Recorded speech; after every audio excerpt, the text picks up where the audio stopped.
Halo kawan-kawan, ketemu lagi dengan saya.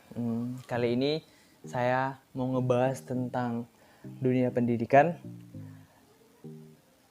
Bagaimana pendidikan di tengah pandemi. Bicara tentang pendidikan, kita pasti bicara tentang Menteri Pendidikan, yaitu Mas Nadiem Anwar Makarim, Menteri Pendidikan yang langsung ditunjuk oleh Presiden di tahun 2019 lalu. Nah, bagaimana kabar pendidikan saat ini? Ketika di tengah pandemik, sekolah-sekolah mulai diliburkan, universitas mulai diliburkan, dan pemerintah menetapkan pembelajaran jarak jauh atau online atau daring. Nah, bagaimana kabarnya? Bagaimana kelanjutannya? Mari kita bahas. Yang pertama, ketika kita ngebahas pembelajaran jarak jauh, kita terakhir menyangkut ada 3 aspek, yaitu aspek dari segi guru atau dosen, aspek dari murid itu sendiri, siswa, dan aspek dari orang tua. Nah, yang pertama kita bahas dari segi guru atau dosen. Nah, sama-sama kita ketahui dunia pendidikan belum terlalu banyak terlibat dalam teknologi. Sementara pembelajaran jarak jauh ini atau online atau daring ini sangat memerlukan teknologi, yaitu smartphone. Sama-sama kita ketahui teknologi masuk ke dunia pendidikan atau mulai aktif-aktif gencarnya ketika kurikulum 2013 diluncurkan. Di situ mulai ada pembahasan teknologi yang lebih akurat, dari mulai penilaian, dari mulai pembelajaran, dari mulai hasil raport, semuanya sudah menggunakan teknologi atau dicetak dengan teknologi seperti laptop. Nah, bagaimana penerapannya? Sama-sama kita ketahui penerapannya belum maksimal dari Sabang sampai Merauke. Butuh banyak pelatihan lagi, butuh banyak penyampaian lagi, butuh banyak pengertian lagi kepada guru-guru untuk cara menggunakan aplikasi-aplikasi yang disesuaikan pada kurikulum 2013. Bagaimana ketika di tengah pandemi ini?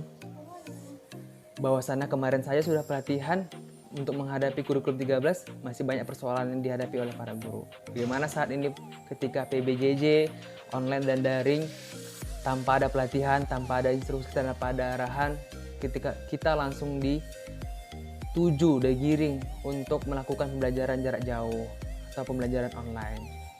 Pasti tingkat kesulitannya semakin banyak, dari mulai penyampaian materi, dari mulai penggunaan aplikasi, dari mulai penguasaan teknologi. Kita bahas dari mulai penyampaian penggunaan aplikasi. Sama-sama kita ketahuin guru ataupun dosen tidak banyak menggunakan aplikasi untuk pembelajaran. Hanya banyak menggunakan aplikasi umum seperti media sosial kayak Facebook, Instagram, dan WA.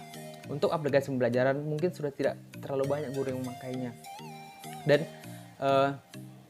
aplikasi itu juga sudah harus dipelajari sebelum diterapkan kepada kepada anak murid kita atau kepada peserta didik kita.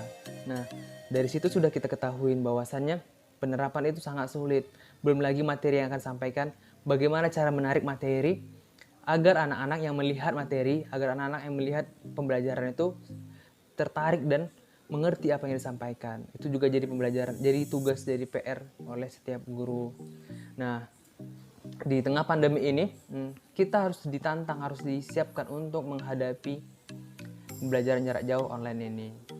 Kesiapan pemateri dan penyampaian pembelajaran ini kita belum siap sebagai guru atau sebagai tenaga kependidikan. Nah, kita bahas dari siswa. Bagaimana siswa? Kita bahas dari dulu dari kelas siswa sekolah dasar.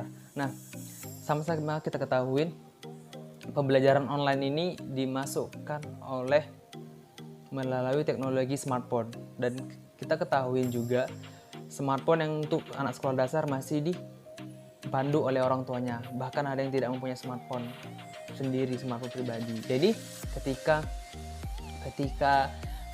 pembelajaran itu disampaikan kepada orang tua, otomatis orang tua akan menyampaikan kepada anak murid, dan anak murid juga harus menerima atau melihat pembelajaran itu bagaimana.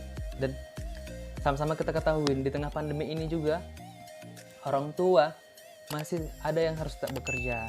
ketika pembelajarannya disampaikan pagi hari, orang tua pergi bekerja, jadi smartphone yang dikhususkan untuk pembelajaran dibawa orang tua dulu ke bekerja, sore baru pulang. Nah, sore baru dilakukan pekerjaan kepada anak-anak atau disampaikan kepada anak-anak.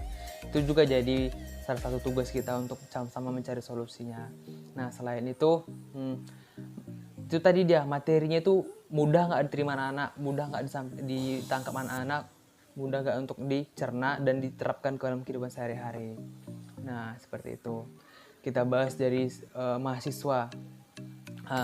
Untuk tingkat SMP dan mahasiswa. Sama-sama kita ketahui juga mungkin daya nalar tingkat SMP dan mahasiswa ke atas itu sudah mulai bisa menerima atau menangkap pembelajaran dan mulai mandiri menggunakan smartphone. Tapi sama-sama kita ketahui di sini juga ada kendalanya. Apa itu kendalanya? Bagi mahasiswa ataupun peserta didik yang tinggal di pelosok jauh, mungkin kendala paling awal itu adalah sinyal handphone ataupun jaringan. Kita ketahui negara kita negara berkembang yang masih sangat butuh banyak perbaikan-perbaikan di sana sini, dan kita tahu bahwasanya setiap daerah itu pasti tidak semua dapat jaringan merata ataupun tidak semua mempunyai kekuatan sinyal yang sama. Maka dari itu salah satunya kendala itu di jaringan internet ataupun data yang tidak memadai. Selain itu di minimnya jaringan data atau internet yang tidak memadai, kita juga harus memakai kualitas data yang lebih banyak daripada sebelumnya. Seharusnya kita pakai sebulan hanya 5 GB menjadi lebih untuk menyambung pembelajaran yang diberikan oleh para guru dan atau dosen. Nah, selain itu kita juga melihat fenomena terbaru ya, bahwasannya mahasiswa-mahasiswa yang tinggal di pelosok daerah yang kekurangan jaringan, mereka rela naik gunung, manjat pohon, manjat genteng untuk mencari jaringan mengikuti pembelajaran kelas online. Nah, selain itu kita bahas dari segi orang tua. Nah, orang tua pasti sangat kewalahan ketika menghadapi pembelajaran jarak jauh ini. Ya, yang biasanya peserta didik diantar ke sekolah setengah hari baru pulang, ini dengan adanya peraturan pemerintah pembelajaran jarak jauh atau kelas online, jadi anak didik itu sehari full langsung belajar di rumah dan dipandu oleh orang tua. Yang selama ini kita ketahuin banyak hanya orang tua mengetahui pembelajaran anaknya hanya sekedar dan tidak terlalu rutin memeriksa atau tidak terlalu spesifik memeriksa pembelajaran anaknya. Nah, ini juga jadi PR yang sangat berat bagi orang tua. Apalagi orang tua yang masih bekerja, ketika anaknya masih menerima pembelajaran, dia masih bekerja atau dia masih sedang ada tugas, pasti sangat repot. Di samping harus mendidik anak full 1 harian, dia juga harus bekerja, dia juga harus menyampaikan pembelajaran, pasti sangat rumit. Saya pikir seperti itu. Nah, dari itu mari kita sama-sama mencari jalan keluar dan mencari solusinya untuk bagaimana pendidikan tengah pandemi ini supaya berjalan lancar. Dan juga kita ketahuin pemerintah juga sudah mengeluarkan pembelajaran online melalui media televisi, yaitu TVRI. Tapi dihimpun dari semua sumber yang saya lihat, saya cari bahwasannya media pembelajaran di televisi itu masih kurang memadai, masih kurang menarik untuk diterima oleh siswa ataupun peserta didik ataupun mahasiswa. Karena pembelajaran yang monoton, pembelajaran yang tidak asik, pembelajaran yang sangat singkat dan kurang menguasai bahan itu tidak dapat mampu ditangkap atau dicerna oleh penontonnya. Nah, maka dari itu tugas pemerintah juga bagaimana menyajikan pendidikan, bagaimana menyajikan materi yang baik untuk diterima dan dicerna oleh penonton ataupun siswa dan peserta didiknya. Nah, dari itu kita berharap sebenarnya Pak Menteri Pendidikan atau Mas Nadiem Anwar Makarim, seorang mantan bos Gojek yang terlibat aktif sebelum menjadi menteri, terlibat kuat di dunia teknologi. Kemungkinan kalaupun pandemi ini terjadinya mungkin 3 tahun 4 tahun lagi, mungkin kita siap untuk melakukan pembelajaran online atau pembelajaran jarak jauh. Tapi ini pandeminya sudah ada saat ini, jadi mau nggak mau kita harus putuskan dan harus tetap belajar. Sekali lagi, mari sama-sama kita bantu, kita sukses di dunia pendidikan. Kenapa? Karena harta yang paling berharga adalah generasi penerus yang memiliki pendidikan yang baik dan moral yang